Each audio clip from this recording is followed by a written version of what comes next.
28/1967। दूसरे पेज के मध्य में बात चल रही थी, जो जास्ती सर्विस करते हैं वो जरूर ऊंच पद पाएंगे। क्या करते हैं?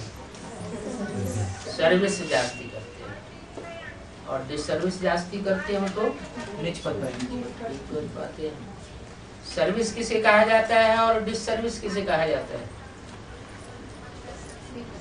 क्या कहने से, क्या करने से सर्विस होती है और क्या करने से डिसर्विस होती है? सर्विस किसकी करनी है? सेवा किसकी करनी है? बाप का परिचय देना, बाप की परिचय देने की सेवा करनी है। तो बाप का परिचय अगर एक एग्जैक्ट मिलता है तो सर्विस है, और एग्जैक्ट परिचय नहीं मिलता है तो पूरी सर्विस नहीं है। बेसिक नॉलेज में परिचय मिलता है ज्योति बिंदु, बेसिकली परिचय मिला, हमारी आत्मा ज्योति बिंदु, हमारा बाप ज्योति बिंदु। अब जो आत्माएं पार्ट बजाने वाली पार्टधारी हैं 500-700 करोड़, उन आत्माओं के बीच में सुपरमेसी का पार्ट बजाने वाली, हीरो पार्ट बजाने वाली वो आत्मा कौन? जिसे परमात्मा कहा जाता है। कहते हैं ना परम पिता परमात्मा, परम पिता पहले, परमात्मा बाद में। परमात्मा पहले क्यों नहीं? क्योंकि आत्माएं तो ढेर हैं, और उन ढेर पार्ट बजाने वाली आत्माओं के बीच में सुपरमेसी का पार्ट बजाने वाली आत्मा एक है, लेकिन उसका कोई अस्तित्व दुनिया में विशेष नहीं है जब तक सुप्रीम सोल उसमें प्रवेश न करे। इसलिए सुपरमेसी जो है वो सुप्रीम सोल की इसलिए गिरती है जाकर कि वो सब आत्माओं का बाप है, जिसमें प्रवेश करता है उसका भी बाप है। परम आत्मा पार्टधारी, हीरो पार्टधारी सबका बाप नहीं है। माना 500 करोड़ मनुष्य आत्माओं का तो बाप है, लेकिन सुप्रीम सोल का बाप नहीं है। तो बात आती है परिचय देने की, सर्विस करने की, सेवा करने की। आत्माओं की सेवा तब होगी जब उनको अपना आप का और बाप का परिचय मिले। तो बेसिक नॉलेज में तो अधूरा अधूरा सा परिचय मिला कि बिंदु बिंदु हम आत्माएं और हम बिंदु आत्माओं का बाप परम पिता शिव, वो भी ज्योति बिंदु। लेकिन वो ज्योति बिंदु कौन है, किस रूप में कार्य करता है, कैसे गीता ज्ञान सुनाता है, कब गीता ज्ञान सुनाया, कब से शुरू किया, और वो गीता ज्ञान की इति कहाँ तक होती है, कब होती है, ये सारी डिटेल की बातों का परिचय जब तक न मिले, और किस स्वरूप के द्वारा होती है परिचय, तो पूरा परिचय नहीं कहा जा सकता। जब पूरा परिचय नहीं मिलेगा तो आत्माओं की पूरी सेवा भी नहीं होती। तो सबसे पहली बात आकर के जाती है सेवा में बाप का पूरा परिचय। तो बाप का जो परिचय अगर देते हैं तो है सर्विस, और बाप का परिचय न दे करके भटकाते हैं तो है डिसर्विस। तो बताया जो जास्ती सर्विस करते हैं वो ऊंच पद पाते हैं। जास्ती सर्विस में देखा जाता है सभी स्टूडेंट्स आपस में समझते हैं कि ये जास्ती सर्विस करता है और ये सर्विस उतनी जास्ती नहीं कर रहा है, या ये डिसर्विस कर रहा है। ये पता तो लग जाता है ना। सर्विस जब जास्ती करते हैं तो उनमें नंबरवार सबके सामने प्रत्यक्ष हो जाते हैं। बेसिक नॉलेज में भी प्रत्यक्ष हुए। बेसिक नॉलेज में कौन प्रत्यक्ष हुए? नहीं, ब्रह्मा बाबा के मुख से तो बोल ही रहे हैं, वो तो ब्रह्म ही बाबा हो गए। वो तो माँ का रूप हो गया, उनके द्वारा तो सर्विस हुई ही हुई। लेकिन बच्चों के बीच में जास्ती सर्विस करने वालों में बाबा किसका किसका नाम लेते थे? विश्वेश्वर भाऊ का नाम नहीं लिया, लेकिन जब तक बाबा जीवित रहे बाबा की नजरों में विश्वेश्वर भाऊ जितना वफादार था उतना और कोई वफादार साबित नहीं होता था। और सर्विस भी बहुत करता था, सिर्फ ज्ञान नहीं सुना सकता था।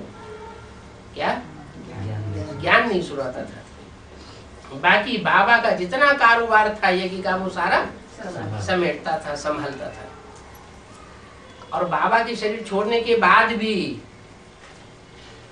वो आत्मा बाबा के शरीर छोड़ने से पहले ही शरीर छोड़ चुकी थी। बाबा ने 1 साल के बाद शरीर छोड़ा, उसने 1 साल पहले शरीर छोड़ दिया।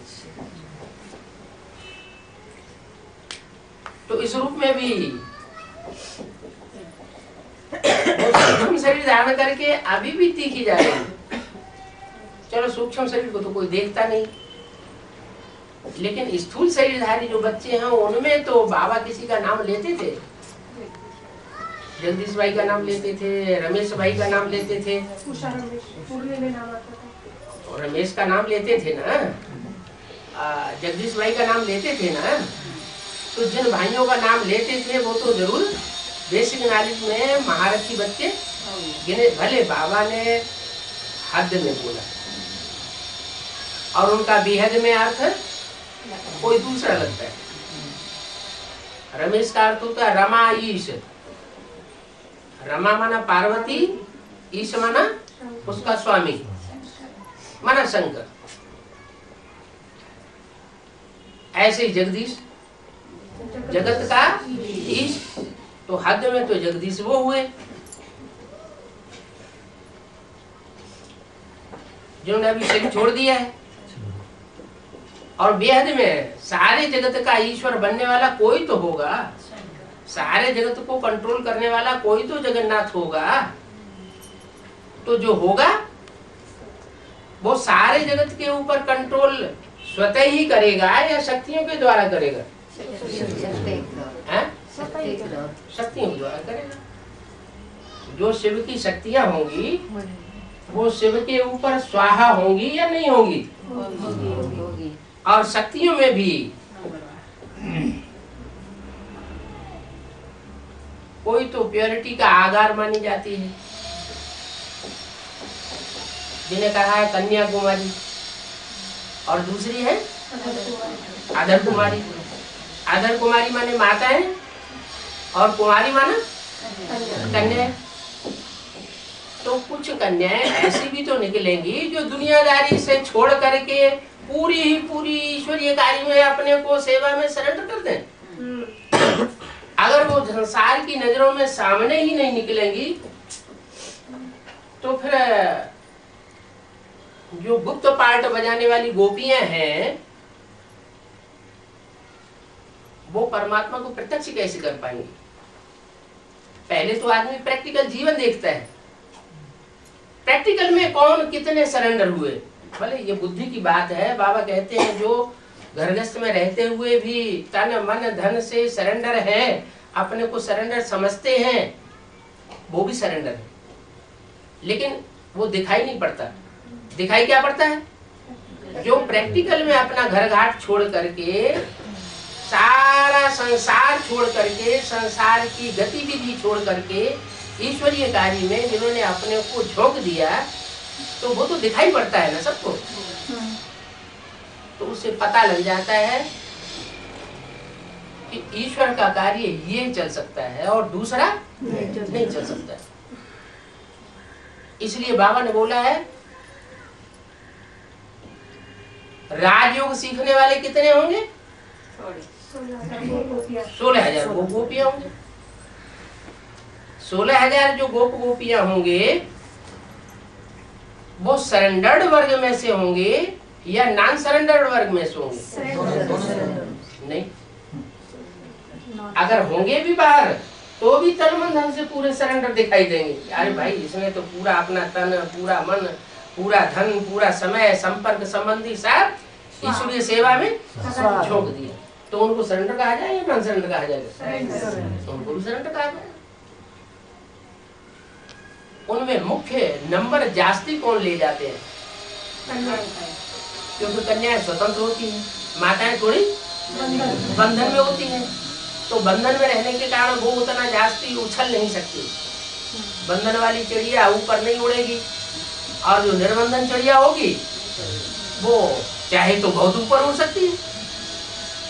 तो जो कन्याएं सरेंडर होती है, वो कन्याओं के सरेंडर होने से पता लग जाता है कि भगवान का कार्य कहाँ चल रहा है। दुनिया में ऐसा कहीं हुआ नहीं होगा कि बिन फेरे हम तेरे। ईश्वर जहाँ कार्य कर रहा होगा वहाँ प्रैक्टिकल में वो शिव शक्तियाँ जरूर आगे आएंगी, और वो पहले अपनी ईश्वरीय सेवा में अपने को स्वाहा करके भगवान को प्रत्यक्ष करेंगे। तो बोला जो जास्ती सर्विस करते हैं तो जरूर ऊंच पद पाएंगे। सर्विस तन से होती है, सर्विस मन से होती है, धन से होती है। समय जो भी 24 घंटे का आदमी को मिलता है वो समय कितना लगाता है, उससे भी सर्विस होती है। देखने में आता है कि ये तो अपना सारा समय इसी कार्य में लगा रहा है। जो भी संबंधी है उन संबंधियों की सारी ताकत उस ईश्वरीय सेवा में झोंक रहा है। तो इन सब बातों से ये पता लग जाता है कि ये जास्ती सर्विस करने वाला है और ये कम सर्विस करने वाला है और ये डिसर्विस करने वाला है। तो जास्ती सर्विस करने वाले उच्च पद पाएंगे। जैसे रमेश बॉम्बे वाला है, सर्विस का बहुत शौक है। क्या बेसिक नॉलेज में तो वो रमेश की बात की, और एडवांस नॉलेज में भी कोई रमेश है जो तन से, मन से, धन से, समय से, संपर्क से, संबंधियों से, जो भी संबंधी है या नहीं है, तो उनको ईश्वरीय सेवा में लगाना है। कहते हैं बाबा नौकरी छोड़ दूं?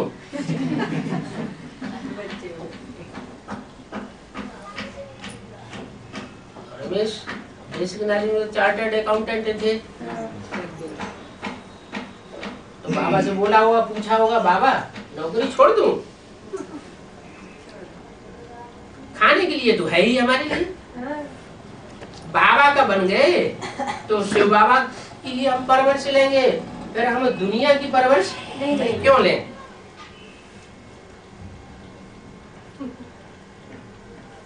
बाबा कहते हैं अभी नहीं। क्या रमेश बच्चे से क्या कहा? अभी नहीं। उस समय हद का रमेश वो भी था, और वेद का रमेश भी 67 में वो भी था, वो भी नौकरी कर रहा होगा। और हद का रमेश भी नौकरी कर रहा होगा। तो बाबा कहते हैं अभी नहीं, क्योंकि अभी तुम वानप्रस्थी तो हो नहीं। क्या अभी तुम वानप्रस्थी स्टेज में नहीं आए हो।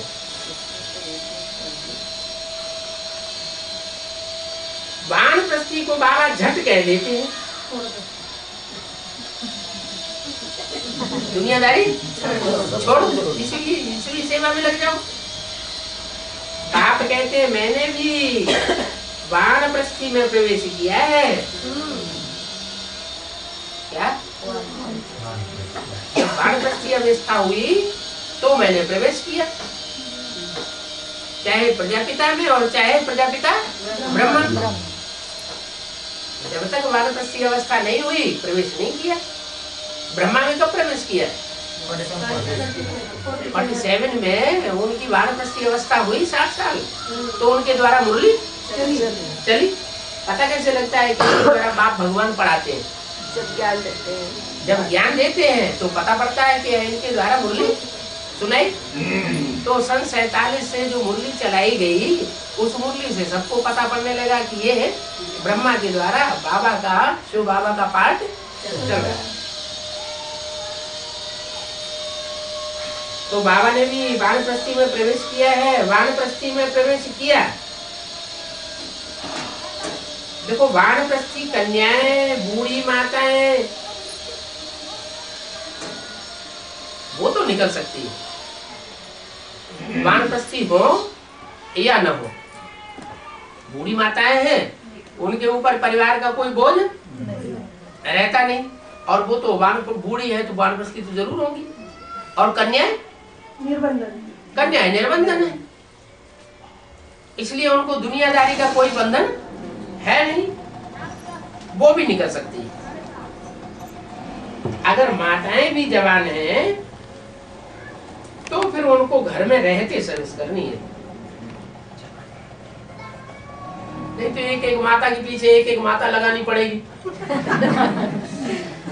बाबा सोचते ये तो बड़ी झंझट हो जाएगी और ज्यादा माताएं लगी। हाँ, इसलिए माताएं अगर बड़ी बूढ़ी है, वानप्रस्थ अवस्था की है, पकी हुई उम्र की है, तो भले ईश्वरीय सेवा में निकले। अगर ये नौजवान है तो फिर बाबा उनको परमिशन नहीं देते हैं। जवान है तो घर में रहते सर्विस करें।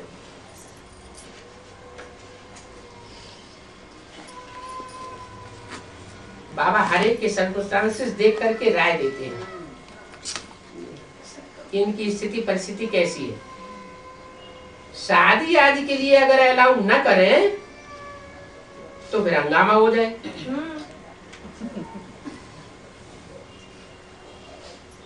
हर तरफ हंगामा बढ़ता जाता है, इसलिए हर एक का हिसाब किताब देख करके राय दी जाती है।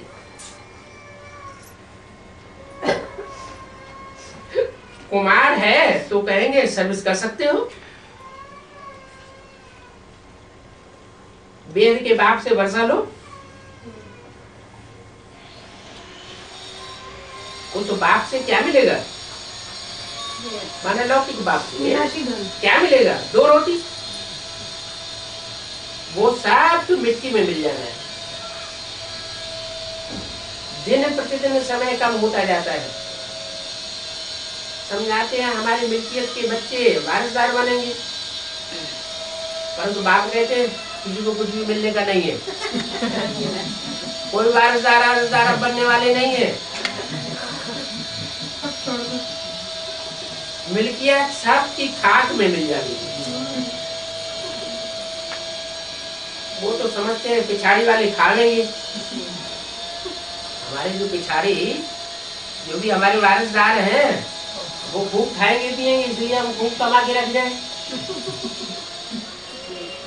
अरे धनवान का धन खत्म होने में देर थोड़ी लगती है, मौत तो सामने खड़ा ही है। कोई भी वर्षा नहीं ले सकेंगे, है ही 9-10 वर्ष। अरे तो वर्षा कैसे पावेंगे? कौन सा वर्षा? 9-10 वर्ष है, 9-10 वर्ष है। 9-10 वर्ष के बाद दुनिया खलास हो जाएगी। तो कौन से सन की तरफ इशारा किया? 76 की तरफ इशारा किया। 9-10 वर्ष है तो वर्षा कैसे पावेंगे? माने सन 76 में 9-10 वर्ष खलास हो जाएंगे, दुनिया खलास हो जाएगी क्या? लौकिक वर्षा नहीं पावेंगे क्या? लौकिक तो पावेंगे, लेकिन जो लौकिक पावेंगे वो लौकिक कितने समय चलेगा? वो भी तो अल्पकाल के समय चलेगा। बहुत कम है जो पूरी रीति समझा सकते हैं। क्या कि 9-10 वर्ष में कौन सा वर्षा पाना है और कैसा वर्षा पाना है और कौन देने वाला है, पूरी रीति कोई समझा ही नहीं सकते। तो जो जरूर जो जास्ती सर्विस करने वाले होंगे वो ही उच्च पद को पावेंगे। यहाँ कौन सी पूरी रीति समझाने वाली बात आई? हद का वर्षा और बेहद का वर्षा नहीं, 9-10 वर्ष वाली बात। 9-10 वर्ष वाली बात माने सन 76 में जो वर्षा पाना है वो वर्षा पाने वाली बात किसी की बुद्धि में आई नहीं। और कौन सी दुनिया खलास होनी है वो भी बात किसी की बुद्धि में आई नहीं। तो जो जास्ती सर्विस करने वाले हैं, पूरी रीति समझा सकते हैं, उनका फिर रिगार्ड भी करना चाहिए। नहीं तो अहंकार में आ जाते हैं, अहंकार में आते हैं तो फिर डिसरिगार्ड करने लग पड़ते हैं, और डिसरिगार्ड भी यहाँ तक करते हैं कि ग्लानि ही ग्लानि करने लग पड़ते हैं। जो ग्लानि करता है ना, वो कोई न कोई बात में अंदर अहंकार चढ़ा हुआ है, वो अहंकार उसका पूरा नहीं हुआ, इसलिए ग्लानि दूसरों के सामने करता है। बाप कहते हैं यहाँ तो रिगार्ड रखना पड़े, कहाँ? ज्ञान में छोटे बड़े का रिगार्ड रखना पड़े, इनसे सीखना है। इनसे इशारा किया ब्रह्मा बाबा, देखो छोटे बड़ों को कैसे, छोटों का भी रिगार्ड रखता है, अपने से बड़ों का तो रखना ही रखना है। कैसे रिगार्ड रखते हैं? 21 जन्मों के लिए रिगार्ड रखना पड़े। क्या? जो जास्ती सर्विस करने वाले हैं, उनका रिगार्ड एक जन्म की बात नहीं, 21 जन्म तक रखना पड़े, कंपल्सन है, रखना पड़ेगा। तो हम नहीं मानते,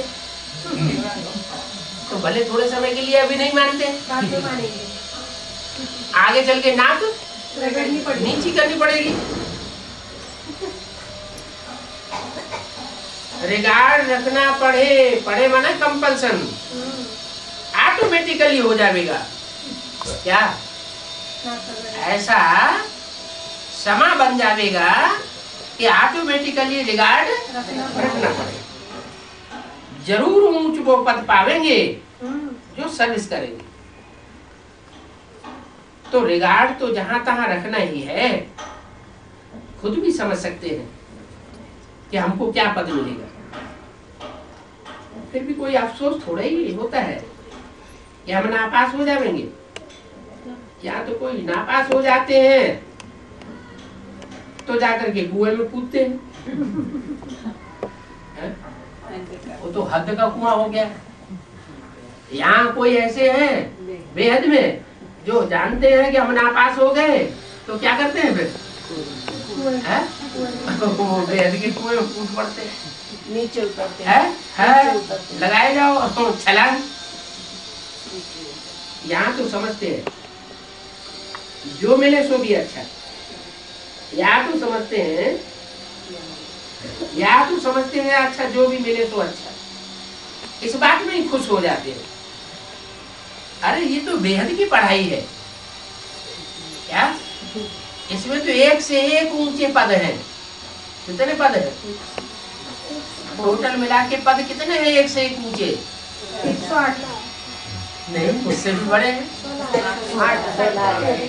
16,000 108 पद हैं। प्रजा वर्ग में तो कोई पद की बात ही नहीं। हाँ, प्रजा में भी कोई फर्स्ट क्लास साहूकार बनेंगे, कोई सेकंड क्लास साहूकार, कोई फर्स्ट क्लास प्रजा, कोई थर्ड क्लास प्रजा। तो ये बेहद की पढ़ाई है।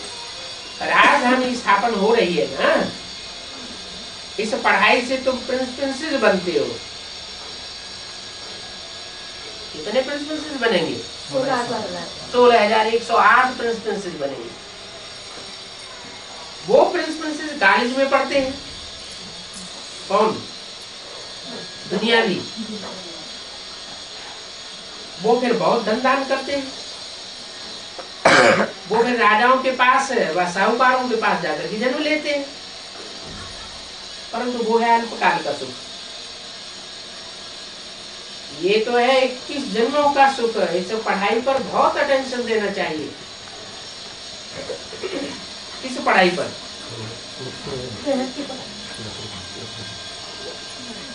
इस पढ़ाई पर। तो इस कहकर के किस पढ़ाई की तरफ इशारा दिया? मुरली जो बाबा के द्वारा पढ़ाई जा रही है, सुनाई जा रही है, उसके ऊपर तो बहुत अटेंशन देना चाहिए। बजाय अटेंशन देने के उसको ये साबित कर दिया है तो 50% इसमें पानी।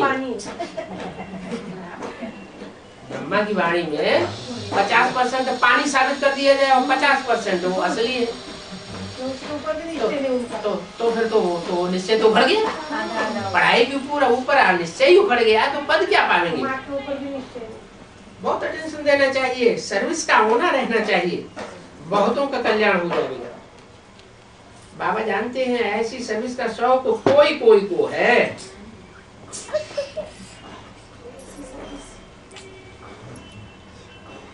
लक्षण भी अच्छे चाहिए ना, ऐसे नहीं कि डिस सर्विस करके यज्ञ का भी नाम बदनाम करें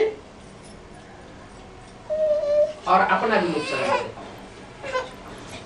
काय का नाम बदनाम करें? यज्ञ किसे कहा जाता है? दीवारों को, ज्ञान को यज्ञ कहा जाता है। ज्ञान माने जानकारी।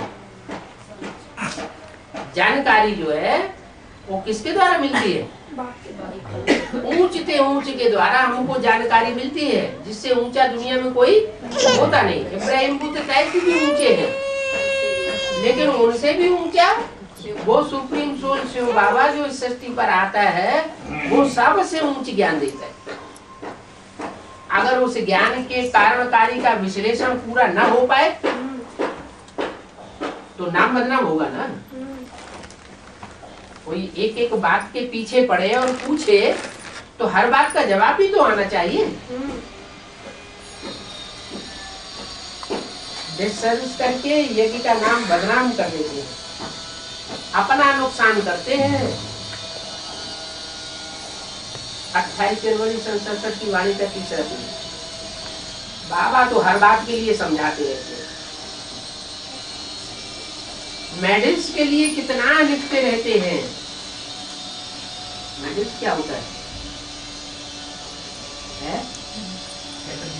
जेब में लटकाते हैं। ब्रह्मा बाबा के समय प्लास्टिक के 4 आने के चित्र बिकते थे, प्लास्टिक के बने हुए। उनमें एक तरफ त्रिमूर्ति होता था, दूसरी तरफ लक्ष्मी नारायण का चित्र होता था। उसको बाबा मेडल नाम दिया। तो बोला मेडल्स के लिए कितना लिखते रहते हैं, फिर समझा जाता है ड्रामा अनुसार देरी पड़ती जाती है। इस बात में बुजुर्गी पॉकेट में वो मेडल्स है, समझने और दूसरों को समझाने में ड्रामा प्लान अनुसार देरी पड़ रही है।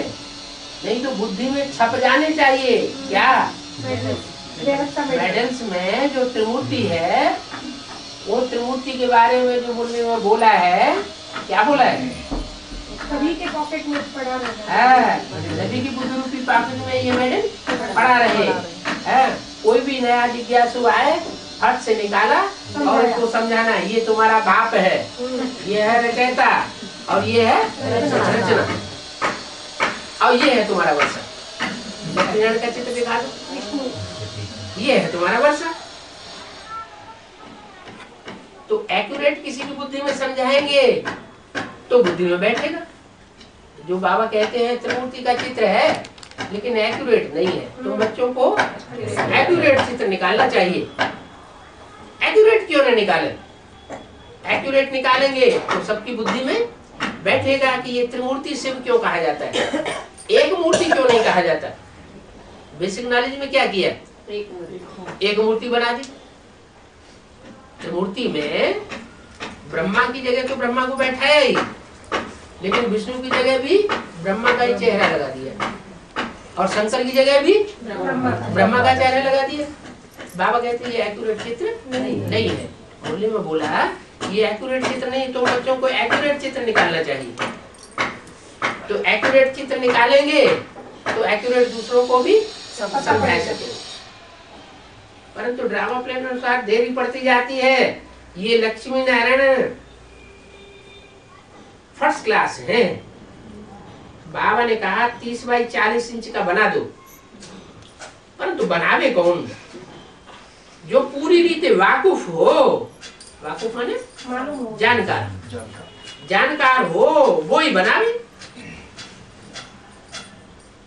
पूरी रीति जानकारी नहीं है, आज निश्चय बैठता है, कल निश्चय उखड़ पड़ता है, तो पूरी रीति जानकार कहाँ हुआ? पूरी रीति जानकार हो वो बनावे तो बहुतों का कल्याण हो जाएगा। खुद ही निश्चय नहीं है तो दूसरों का कल्याण नहीं कर सकते। कर नहीं सकते। माया की ग्रहाचारी भी तो होती है ना। आज बृहस्पति की दशा है, कल राहु की दशा बैठ जाती है। इसकी दशा है आज बृहस्पति बृहस्पति क्या होता है? गुरु गुरु तो होता ही है, गुरु भी होता है, लेकिन उसका नाम क्या है? सुप्रीम सूर्य बृहस्पति माने बड़ा, पति माने पति, वो पतियों का भी पति है, रक्षा करने वाला है। वो बृहस्पति की दशा बैठती है। जब बृहस्पति की दशा बैठती है तो बुद्धि में उसकी महिमा जम जाती है। और जब बृहस्पति की दशा उखड़ जाती है और राहु की दशा बैठ जाती है तो फिर बृहस्पति की ग्लानि करने लग पड़ते हैं और राहु की प्रशंसा करने लग पड़ते हैं। तो वो दशा बैठ गई। बृहस्पति की दशा है आज, कल राहु की दशा बैठ जाती है। ड्रामे में साक्षी होकर के पार्ट को फिर देखना होता है। क्या अगर ऐसा कोई है जिसमें आज बृहस्पति की दशा कल राहु की दशा बैठ जाए तो बाबा कहते हैं उनको फिर साक्षी होकर के देखो कि देखो ये क्या करते हैं। ऊंच पद पाने वाले बहुत कम होते हैं ना। क्या जो ऊंच पद पाने वाले होंगे वो अपना भी नाम बाला करेंगे और बाप का भी नाम बाला करेंगे। इन चित्रों का म्यूजियम बना देंगे तो बहुत आते रहेंगे। इन चित्रों का लक्ष्मी नारायण के चित्र की तरफ इशारा दिया, ब्रह्मा विष्णु शंकर की मूर्ति के चित्र की तरफ इशारा दिया कि इनके चित्र म्यूजियम जैसा बना देंगे तो बहुत आएंगे। अच्छा, बेसिक में तो म्यूजियम बने कि नहीं बने? बने। तो जब से म्यूजियम बने तब से सर्विस भी बहुत होने लगी। ब्रह्मा बाबा ने शरीर छोड़ा और माउंट आबू में सबसे पहला म्यूजियम सनसेट पॉइंट रोड पर बन गया और ढेर के ढेर लोग आकर के उसमें सेवा लेने लगे। वो तो वो हद का म्यूजियम। क्यों हद का? क्यों? जड़ चित्रों वाला म्यूजियम है। अब बाबा तो जड़ चित्रों का म्यूजियम एक जगह सेट करने के लिए बोलते हैं या चैतन्य चित्रों को एक जगह सेटिंग हो जाए जो बेचारे भागते फिर रहे होंगे। चैतन्य प्रदर्शनी ऐसी प्रदर्शनी नहीं, प्रदर्शनी तो उठाई जाती है, इधर से उधर ले जाई जाती है। वो तो चलने फिरने वाला सेवा का साधन हुआ। लेकिन म्यूजियम उसे कहा जाता है जो एक जगह बैठा दिया जाए। क्या एक जगह बैठा दिया जाए और लोग आए और दर्शन करें और निश्चयवान बने। हाँ, तो ऐसा म्यूजियम तैयार करो तो बहुत आते रहेंगे। ऐसा म्यूजियम चैतन्य चित्रों का एक स्थायी म्यूजियम तैयार करो तो बहुत आने के लिए। वहाँ तो आप सारे तो नहीं पहुँच सकते। चैतन्य म्यूजियम जो है वहाँ कहाँ सारे पहुँचे? का जोड़ा खड़ा करना है वहाँ। नहीं चैतन्य चित्र का खड़ा तो कर सकते हैं, खड़ा कर सकते हैं, लेकिन फिर क्या कमी क्या? अभी तो लक्ष्मी का ही पता नहीं। अभी लक्ष्मी को जो कलश देगी बांटने के लिए उसी में घोटाला पड़ रहा है। अभी यही पता नहीं चल रहा है कि अम्मा माताओं की अम्मा कौन है? माताएं जो सबसे ज्यादा दुर्गति में गिरी है, उन दुर्गति में गिरने वाली अम्माओं की अम्मा कौन है? जो सबसे ज्यादा जिसकी जो दुर्गति होती है वो कौन है? रावण संप्रदाय माताओं की दुर्गति करते हैं ना। तो बोला विष्णु भाई आप बैठे तो आता क्या बोलते हैं? कुछ बातें बोलकर संगठन बंद करवाते हैं, ऐसी दुर्गति करते हैं। इन चित्रों का म्यूजियम बना देंगे तो बहुत आते रहेंगे। ये चित्र ट्रांसलाइट के बनने चाहिए। ट्रांसलाइट जड़ होता है कि चैतन्य होता है? दोनों कैसे? ट्रांसलाइट की चैतन्य तो हमने दुकानों सड़कों पर और मार्केट में बहुत लगे हुए देखे। वो तो खूब चमकीले होते हैं, चमक मारते रहते हैं। चैतन्य कैसा होता है? ज्ञान की चमक। क्या बात है? ज्ञान तो कानों से सुना जाता है। जो जो जो जो जो ट्रांसलाइट होती है वो आंखों से देखने की चीज है कि कानों से सुनने की चीज है? माना वो ऐसी अवस्था चढ़ी हुई होगी, चलन ऐसी चढ़ी हुई होगी, बढ़िया ऊंची स्टेज होगी कि वो सबको आकर्षित करेगी। जैसे क्राइस्ट का चेहरा है, महात्मा बुद्ध का चेहरा है, गुरु नानक का चेहरा है, तो चेहरा देखने से ट्रांसलाइट जैसा दिखाई पड़ता है ना, वो तो चित्रों में दिखाया हुआ है। कभी चैतन्य भी तो ऐसे रहे होंगे।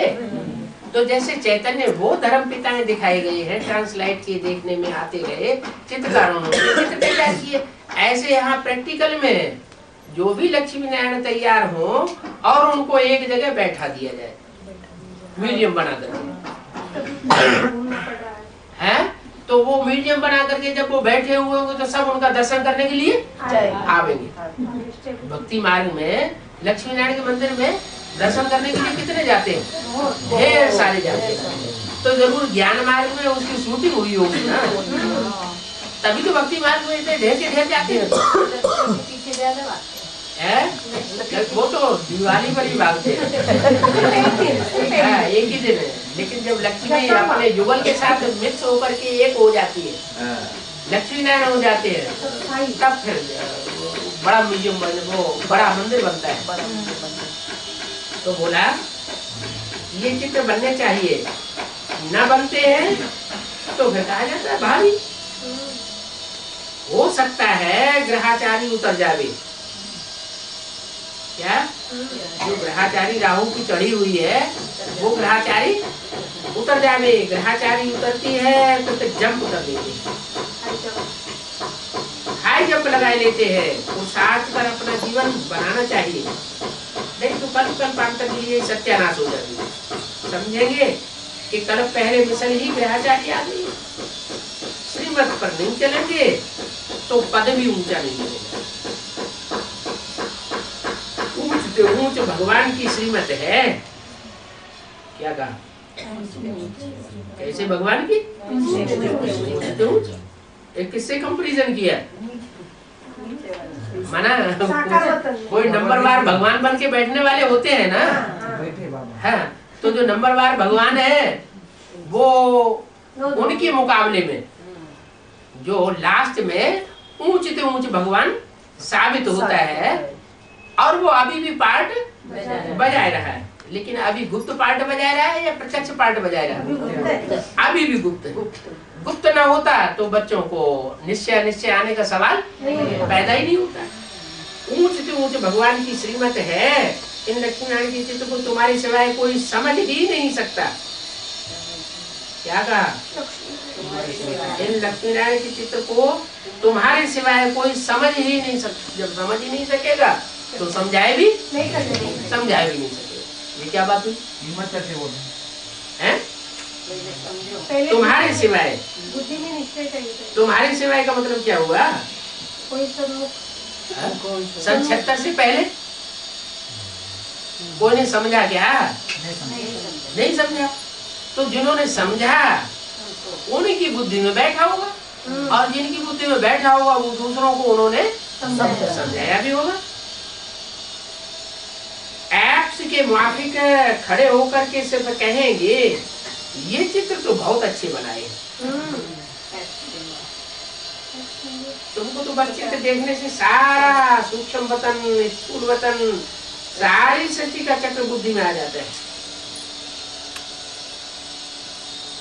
तुम नॉलेजफुल बनते हो नंबरवार पुरुषार्थ अनुसार। बाबा को तो चित्र देख करके बहुत खुशी होती है। स्टूडेंट्स को खुशी तो होनी चाहिए ना। हम पढ़ करके ये बनते हैं, पढ़ाई पर उच्च पद मिलेगा। ऐसे नहीं कि जो भाग्य में होगा तो मिल जाएगा। पुरुषार्थ से ही प्रारब्ध मिलती है। पुरुषार्थ कराने वाला बाप मिला हुआ है, उनकी भी मत पर नहीं चलेंगे तो बुरी गति हो जाएगी। कौन मिला हुआ है? पुरुषार्थ कराने वाला बाप मिला हुआ है। मिला हुआ है का मतलब माने प्रैक्टिकल में है। अगर उनकी भी मत पर नहीं चलेंगे तो बहुत बुरी गति हो जाएगी। पहले पहले तो कोई को भी हम मेडल्स पर ही समझावे है, कोई भी मिले तो जेब में से बुजुर्ग भी पॉकेट में जो मेडल पड़ा हुआ है, चैतन्य चित्र जो बुद्धि में बसे हुए हैं दिल के अंदर, वो जिसके दिल के अंदर बसे हुए हैं वो दूसरों को समझाए। फिर जो लायक होंगे वो झट कहेंगे हमको ये मिल सकते हैं, हमें इनसे मिलाओ। क्या अपने कुल के होंगे। हाँ, वो झट कहेंगे। झट कौन कहेंगे? अपने कुल के। जो अपने कुल के होंगे वो झट कहेंगे हमें इनसे मिलाओ। क्या हमको ये मिल सकते हैं? हाँ, क्यों नहीं। जो हम इनके धर्म का होगा उनको तो तुरंत लग जाएगा। इनके धर्म का होगा, लक्ष्मी नारायण के धर्म का होगा। क्योंकि लक्ष्मी नारायण के बाद भी तो जो नारायण आते हैं वो कम कलाओं वाले आते हैं ना। अगर उनके कुल का होगा तो नहीं समझेगा, तुरंत झट उसको तीर नहीं लगेगा। अगर उनके ही कुल का होगा, पूरे 84 जन्म लेने वाला होगा तो झट उनको तीर लगेगा।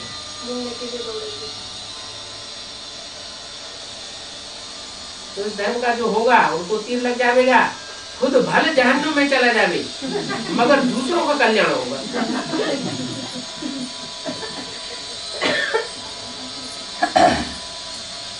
बाप तो सेकंड में तीर पर बैठ दे रही है।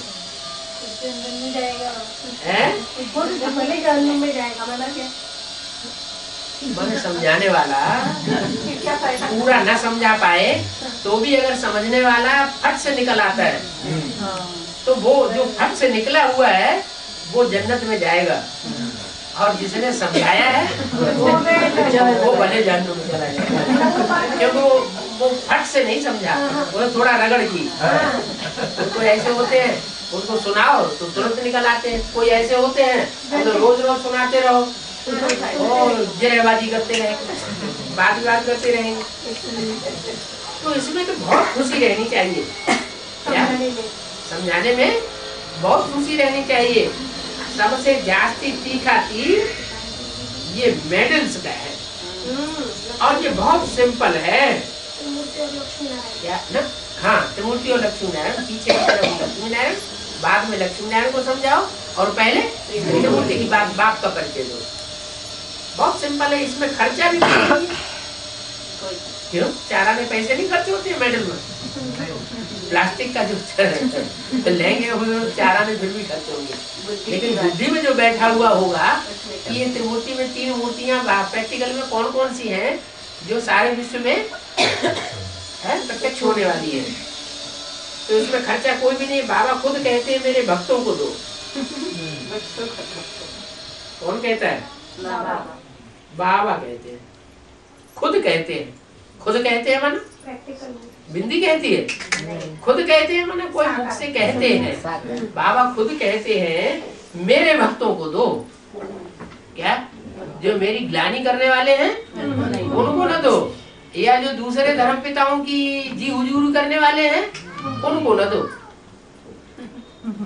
मालूम तो पड़ जाता है ना कि इसकी बुद्धि में ये गुरु बसा हुआ है, इनकी बुद्धि में ये गुरु बसा हुआ है, तो जिनकी बुद्धि में और गुरु बसे हुए हैं उनको न दो। किसको दो?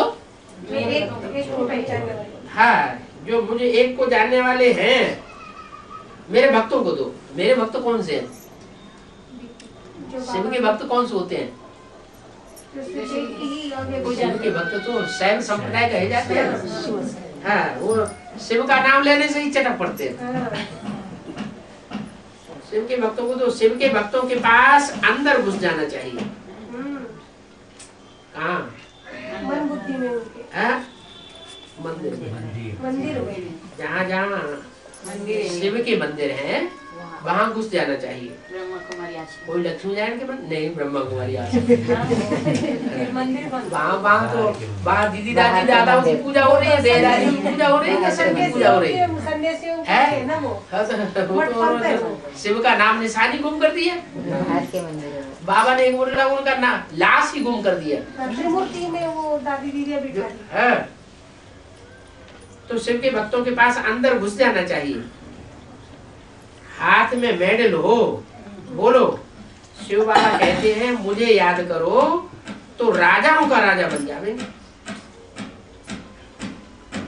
बस सारा दिन यही सर्विस करो। क्या क्या सर्विस करो?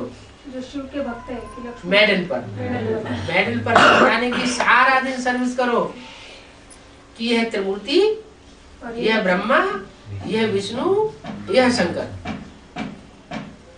और इस त्रिमूर्ति के द्वारा शिव भगवान संसार में प्रत्यक्ष होते हैं। और बनाते क्या है? यह लक्ष्मी नारायण जैसा बनाते हैं। बनारस में तो शिव के मंदिर में बहुत सर्विस हो सकती है। क्या कहा? अच्छा, कौन से? इलाहाबाद के पास वाले बनारस में?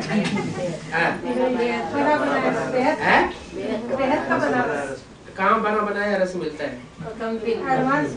तो जहाँ बना बनाया रस मिला है उस मंदिर में तो बहुत सर्विस हो सकती है। हाँ, कोर्स के लिए आते हैं ना सब, ढेर सारे आते हैं ना, पट्टी के लिए तो सेवा हो रही है ना। उस शिव के मंदिर में तो बहुत सर्विस हो सकती है। कोई ना कोई निकलेंगे। बहुत आसान सेवा है, कोई करके देखो, खाना तो मिलेगा ही। कहाँ? बनारस के मंदिर में जो सेवा करने वाले होंगे उनको खाना तो मिलेगा ही। सर्विस करके देखो, सेंटर तो वहाँ है ही। बिकेगा थोड़े ही। अभी बताया ना, बनारस में तो शिव के मंदिर में बहुत सर्विस हो सकती है। कौन सा बनारस की बात की? बना बनाया ज्ञान का रस कहाँ से मिला? जहाँ से मिला वही बनारस का बेहद का बनारस हुआ। तो बोला बनारस के मंदिर में तो बहुत सर्विस हो सकती है। कोई ना कोई निकलेंगे। कहाँ से निकलेंगे? बनारस से निकलेंगे। बहुत आसान सर्विस है, कोई करके देखो, खाना तो मिलेगा ही। क्या बनारस के मंदिर में खाना न मिले ऐसी बात नहीं है, खाना तो मिलेगा ही। सर्विस करके देखो, सेंटर तो वहाँ है ही। सवेरे जाओ मंदिर में और रात को लौटाओ।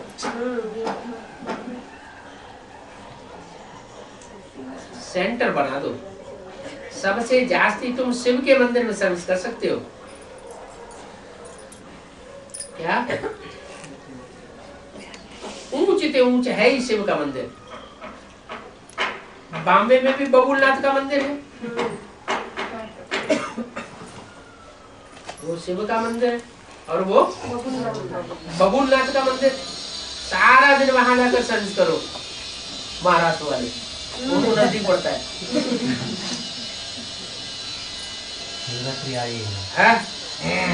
वहां जाकर के सारा दिन सर्विस करो। इसके लिए बाबा लाख लाख तो मेडल्स छपाने के लिए कहते हैं। लाख तो छोड़ो, 10 लाख बनाओ। क्या हैं? 10 लाख मेडल्स का क्या मतलब है?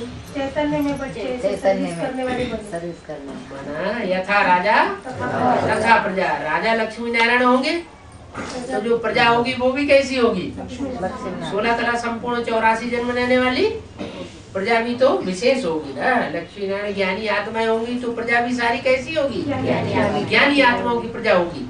तो कितने मेडल्स बनाओ? 10 लाख बनाओ। 10 लाख मेडल्स बनाओ। बुजुर्ग लोग तो बहुतों की सर्विस कर बहुतों का कल्याण कर सकते हैं। क्या जो नौजवान है उनकी तो कम सुनेंगे, क्योंकि ग्लानि बहुत फैलाई हुई है।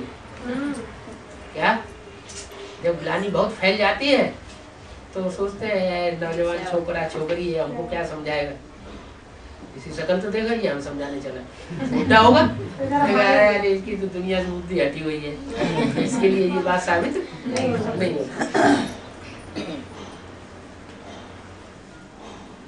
तो बुजुर्ग लोग तो बहुत सर्विस कर सकते हैं बहुतों की। ये मेडल्स ही बस है, ट्रायल करके देखो, ढेर प्रजा बन जाएगी। बड़ों को भी ये मेडल दे सकते हैं। सन्यासियों को बोलो तुम तो मुफ्त धक्के खाते रहते हो, ये धक्के खाने से तुमको कुछ भी मिलना तो है नहीं। बाप सिर्फ कहते हैं मुझे याद करो बस, मन मना भव। तुम ये मन मना भव अक्षर भूल गए हो क्या? क्या अक्षर? मेरे में बुद्धि लगाओ। मन माना मेरे, मत माना मेरे, मना माने मन में, भव माना हो जा। मेरे मन में बुद्धि समा जा, बुद्धि से समा जा। कैसे समा जा? माना मन बुद्धि में जो मेरे संकल्प चल रहे हैं वही संकल्प तेरे अंदर चले। अगर वो संकल्प भी अगर विपरीत चल रहे हैं, मैं कुछ और सोच रहा हूं और जिज्ञासु कुछ और सोचने लगे, तो मनमना भव हुआ या तनतना भव हो गया? वो तो झगड़ा हो गया है। तो मनमना भव अक्षर भूल गए हो क्या? मैं कहता हूँ एक व्यापी है और सन्यासी क्या कहते हैं? सर्वव्यापी है। तो मनमना भव हुए या झगड़ा बढ़ गया? झगड़ा भी कहाँ तक बढ़ गया? जिनकी बुद्धि में भी बैठेगा कि परमात्मा सर्वव्यापी है, उनकी बुद्धि एकाग्र होगी या भटक जाएगी और ही ज्यादा विकल्प हो जाएगी। अगर ये बुद्धि में बैठाएंगे कि एक व्यापी है तो बुद्धि एकाग्र होती रहेगी। तो तुम मन बना हुआ अक्षर भूल गए हो क्या? भगवान बात है ना क्या? मन बना भव, मेरे मन में समा जा। माने मेरी मन बुद्धि में तू भी समा जा। अपने संकल्पों को मेरे संकल्पों के अंदर समा दे। अब कृष्ण थोड़े ही भगवान है क्या? जिसे कृष्ण को सन्यासी याद करते हैं वो कृष्ण भगवान नहीं है। माना कौन से सन्यासी की बात है? ब्राह्मणों की दुनिया में जो वेद के सन्यासी हैं उनकी बुद्धि किसमें लगी रहती है? जो ब्रह्मा बाबा है, जो कृष्ण की सूल है, उनमें उनकी बुद्धि लगी रहती है। तो बोला कृष्ण थोड़ा ही भगवान है। माने कृष्ण उर्फ ब्रह्मा बाबा थोड़े ही भगवान का स्वरूप है। वो तो पूरे 84 जन्म लेते हैं क्या? वो तो जन्म मरण के चक्कर में सबसे जास्ती आते हैं। उनको निश्चय अनिश्चय सबसे जास्ती होता है। फिर भगवान कौन है? भगवान को भी निश्चय अनिश्चय होता होगा क्या? जैसे ब्रह्मा कुमारी है, डिसर्विस होती है, उन्हें दिखाई पड़ रहा है बहुत डिसर्विस हो रही है, हमारे सेंटर के सेंटर टूटते चले जा रहे हैं, तो उन्हें थोड़ा अनिश्चय बैठेगा। अनिश्चय बैठेगा ना कि बहुत सारे इतने सेंटर सारे टूट रहे हैं, इतने जिज्ञासु टूट रहे हैं, तो हो सकता है कि हम गलत रास्ते पर हैं और वो रास्ता सही है। तो फिर वो ऐसा समझने वाले भगवान का स्वरूप हुए क्या? वो तो मिट्टी के ढेले हो गए। थोड़ी सी परीक्षा आई मिट्टी के ढेले की तरह टूट गए। और जो भगवान का पाठधारी होगा वो तो ऐसी परीक्षाओं को कुछ भी समझेगा नहीं। कि ऐसे तोड़ फोड़ करने वाले तो ढेर सारे निकलते ही रहते हैं। इससे कोई अंतर नहीं पड़ता है। और क्यों निकलते हैं ऐसे? इसलिए निकलते हैं कि इधर माला तैयार होनी है। अगर ये ढेर के ढेर टूटेंगे नहीं तो माला कैसे तैयार होगी? और मनुष्यों के प्रभाव में आवेंगे नहीं तो माला कैसे तैयार होगी? कैसे पता चलेगा कि निश्चय बुद्धि कौन और अनिश्चय बुद्धि कौन होगी? निश्चय बुद्धि विजय थे और अनिश्चय बुद्धि विनाश। जो अनिश्चय बुद्धि विनाश को पाते हैं वो सर्विस नहीं कर सकते। और जो निश्चय बुद्धि होते हैं उनकी बातों से ही, निश्चय युक्त बातों से ही पता पड़ता है कि जरूर इनको कुछ प्राप्ति हुई है। तो वो कृष्ण तो पूरे 84 जन्म लेते हैं। शिव बाबा इनको भी यह पद प्राप्त कराते हैं। इनको ब्रह्मा और कृष्ण की सोल को भी शिव बाबा यह पद प्राप्त कराते हैं। शिव बाबा प्राप्त कराते हैं। क्यों? शिव बाबा ने प्राप्त नहीं कराया 68 में। क्यों? शिव ने प्रवेश तो किया, शिव बाबा नहीं कहेंगे। किसने प्रवेश किया? शिव ने प्रवेश किया, उनके द्वारा माँ का पाठ बजाया, लेकिन कोई प्राप्ति नहीं हुई। उन्हें प्राप्ति कब होनी है? शरीर छोड़ने के बाद। शरीर छोड़ने की बात, जब वो आत्मा प्रवेश करे, पढ़ाई पढ़े और पढ़ाई पढ़ के परिपक्वता की स्टेज को प्राप्त करे, तो शिव बाबा यानी कृष्ण को भी यह पद प्राप्त कराते हैं। फिर धक्के खाने की क्या दरकार है? कृष्ण को भी धक्के खाने की दरकार है? अरे मस्तक के ऊपर बैठा हुआ है तो वही बैठा रहे ना। फिर वहाँ माउंट आबू में वहाँ गुलजार दादी में क्यों धक्के खाने जाता है?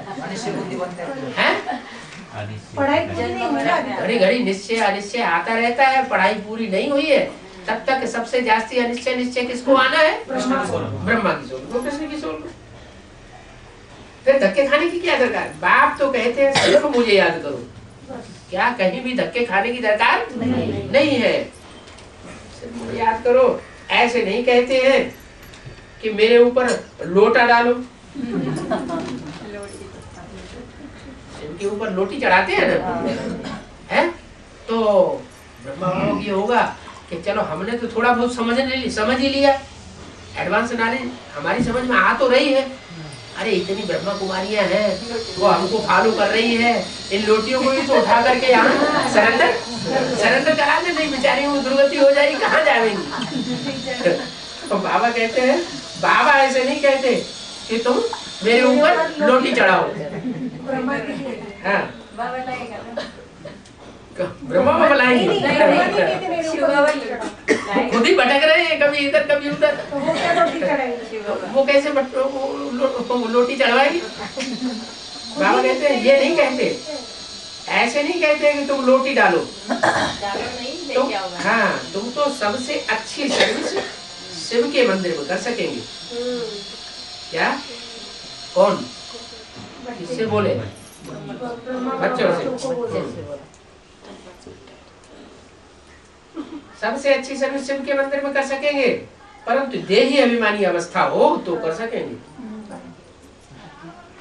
साफ दिल तो मुराद हासिल। बनारस के लिए तो बाबा राय देते हैं। फिर पहुंच गए भाई। बनारस के लिए तो बाबा राय देते हैं कि वहां तो वानप्रस्थी भी बहुत है। बनारस में बहुत वानप्रस्थी है। बोलो हम ब्रह्मा के बच्चे ब्राह्मण हैं। बाप कहते हैं मुझे याद करो, तो विकर्म विनाश हो जाएंगे। और कोई उपाय नहीं है। सवेरे से लेकर के रात तक शिव के मंदिर में बैठ करके सर्विस करो।